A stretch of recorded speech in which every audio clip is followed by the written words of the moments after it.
Why not GVMC అంటున్నారు కూటమి పార్టీల నేతలు. విశాఖ నగరపాలక సంస్థలో వైసీపీకి చెక్ పెట్టి మేయర్ పీఠాన్ని కైవసం చేసుకోవాలనే ప్లాన్లో ఎన్డీఏ ఎమ్మెల్యేలు ఉన్నారా?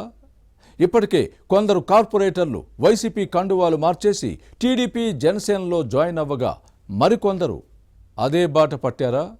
ఫ్యాన్ పార్టీ కార్పొరేటర్లను చేర్చుకుంటే తమ పరిస్థితి ఏంటని కూటమి పార్టీల నేతలు ప్రశ్నిస్తుంటే ఎమ్మెల్యేలు సౌండ్ చేయడం లేదా?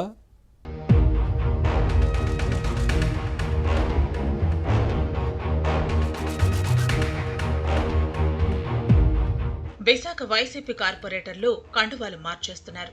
దీంతో మేయర్ పీఠానికి ఎసరొస్తోంది. ఫ్యాన్ పార్టీ పవర్లో ఉండగా తమ హవా కొనసాగించిన కార్పొరేటర్లు అధికారం పోగానే ఇప్పుడు కొత్త దారులు వెతుక్కుంటున్నారు. పొలిటికల్ గా సేఫ్ జోన్ కోసం కూటమి పార్టీల బాట పట్టారు. ఈ క్రమంలోనే ఇప్పటికే కొందరు జనసేనలో జాయిన్ అవుతుంటే మరికొందరు టీడీపీలో చేరిపోయారు. టైం కోసం వెయిట్ చేస్తున్న ఇంకొందరు ఏ క్షణంలోనైనా పార్టీ మారే ప్లాన్ లో ఉన్నారు. ఇంతవరకు బాగానే ఉంది. వైనాట్ జీవీఎంసీ అంటున్న కూటమి పార్టీల నేతలకు కొత్త చిక్కులు ఎదురవుతున్నాయి. ప్రతిపక్షంలో ఉండగా వైసీపీ ఆధిపత్యాన్ని ఎదుర్కొని ఎదురు నిలబడ్డ తమ పరిస్థితి ఏంటని ఆయా వార్డుల్లోని కూటమి పార్టీ నేతలు ప్రశ్నిస్తున్నారు. ఫ్యాన్ పార్టీ నుంచి కొత్తగా చేరిన వారికి ప్రాధాన్యత ఇచ్చి తమను పక్కన పెట్టేస్తారా అని ఎమ్మెల్యేలను క్వశ్చన్ చేస్తుంటే వారి నుంచి సరైన ఆన్సర్ ఉండటం లేదట.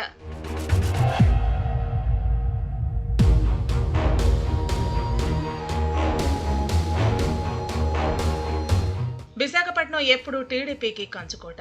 ఏ పార్టీ ప్రభుత్వం పవర్లోకి వచ్చినా ఇక్కడ మాత్రం సైకిల్ పార్టీ తన హవాను కొనసాగిస్తూనే ఉంది. తెలుగుదేశం ఎమ్మెల్యేలు గెలుస్తూనే ఉన్నారు. స్థానిక ఎన్నికల్లోనూ విజయం సాధిస్తూ వచ్చింది.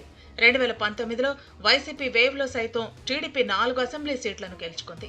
ఇక నగరపాలక సంస్థ ఎన్నికల్లో వైసీపీ ఎంపీ విజయసాయిరెడ్డి బెదిరింపులను తట్టుకుని తన సత్తా చాటింది. అయితే ఫ్యాన్ పార్టీ మెజార్టీ డివిజన్లు దక్కించుకుని మేయర్ పీఠాన్ని కైవసం చేసుకుంది.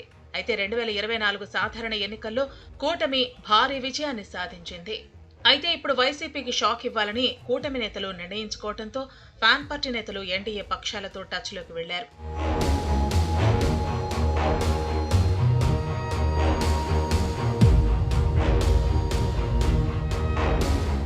జీవీఎంసీ కార్పొరేటర్లలో ఇండిపెండెంట్లు గతంలోనే టీడీపీ జనసేనలో జాయిన్ అయ్యారు.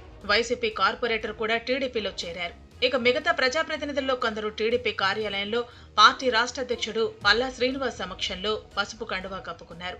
12 మందికి పైగా పార్టీలో చేరతారని భావించినా కేవలం 7గురు మాత్రమే టీడీపీ తీర్థం పుచ్చుకున్నారు. మరో 4 కార్పొరేటర్లు ఈ కార్యక్రమానికి వచ్చినా పవన్ కళ్యాణ్ సమక్షంలో జనసేనలో జాయిన్ అవ్వాలని నిర్ణయించుకున్నారు. వీలును బట్టి మరికొందరు టీడీపీ జనసేన కండువాలు కప్పుకునే ప్లాన్ లో ఉన్నారు. మరికొందరు బయట నుంచి కూటమికి మద్దతిచ్చేందుకు రెడీ అయ్యారు. కరడుగట్టిన వైసీపీ నేతలను మాత్రం చేర్చుకోమని చెప్పేశారట కూటమి నేతలు. దీంతో ముందుగా ఎన్డీఏ కార్పొరేటర్లు స్టాండింగ్ కౌన్సిల్లో చేరి వైసీపీ ఆధిపత్యానికి గండికొట్టిన తమ సత్తా చాటాలనుకుంటోంది. ఈ క్రమంలోనే మేయర్ పీఠాన్ని దక్కించుకోవాలనే స్ట్రాటజీతో కూటమి పనిచేస్తోంది.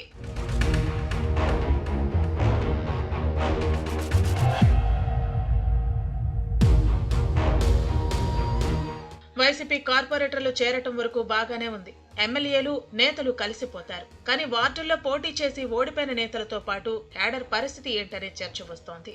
ఫ్యాన్ పార్టీ దాష్టికాలను ఎదుర్కొని పోరాడితే ఇప్పుడు ఫ్యాన్ పార్టీ నేతలను చేర్చుకుని తమను రోడ్డున పడేస్తారని ప్రశ్నిస్తుంటే నేతల నుంచి సౌండ్ ఉండటం లేదు. పార్టీ కోసం పనిచేసి ఆర్థికంగా నష్టపోయిన తమను నట్టేట ముంచుతారా అని నిలదీస్తుంటే నీళ్లు నమలాల్సిన పరిస్థితి ఏర్పడింది. టీడీపీ ప్రతిపక్షంలో ఉండగా వేధించిన వారిని అందులో ఎక్కిస్తారా అని ప్రశ్నిస్తుంటే నేతలకు నోరు పెగలటం లేదు.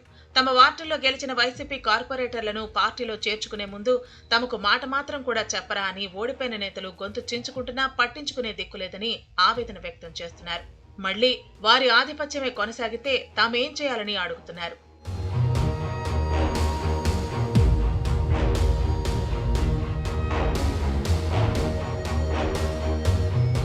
మరోవైపు పార్టీ నిర్ణయాన్ని ప్రతి ఒక్కరూ స్వాగతించాల్సిందేనని కూటమి పార్టీ ఎమ్మెల్యేలు సర్ది చెప్పినా సరే చాలా మంది లోకల్ లీడర్లు వినటం లేదు.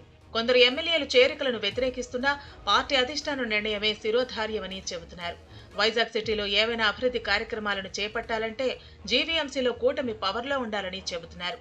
పార్టీ కోసం కష్టపడిన నేతలకు గుర్తింపు గౌరవం ఉంటుందని చెప్పి వైసీపీ కార్పొరేటర్లను చేర్చుకుంటున్నారు. గ్రేటర్ విశాఖ మున్సిపల్ కార్పొరేషన్లో భవిష్యత్ పరిణామాలు ఎలా ఉంటాయో చూడాలి మరి.